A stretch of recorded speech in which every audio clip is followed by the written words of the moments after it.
In this video, I'll be showing you step by step how to see positions history inside of Tradingview. It is super easy to do. So the first thing you need to do is open up your favorite browser, and then from here you'll need to go up to tradingview.com. Once you're inside of here, it should look something like this, and here you'll just need to sign up for your account, and from here you'll need to go up to products and then super chart.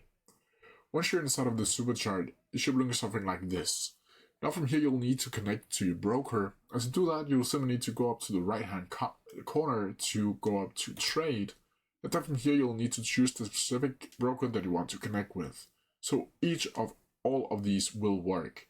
For this tutorial I'm just going to use paper trade because I've already been connected to that before inside of this account. So then from here it should look something like this once you get connected to your broker. Once you're in here, you'll need to go down to where it says paper trade or your broker name, and then from here you'll see your account. Once you go down here, you'll need to go down to order history, and then from here you'll be able to see all of the filled, the cancelled and rejected position history. Now if you want to export this as a CSV file, then from here you'll need to go up to the broker name right here, and then you can export data. From here you'll be able to see the position history right here, order history, and then from here you can just export it like so. And as you can see up here, now it has been saved as a CSV file. So that's how you do it. If you have any questions about it, please leave them down in the comments section below, and I'll try my best to answer them as quickly as possible.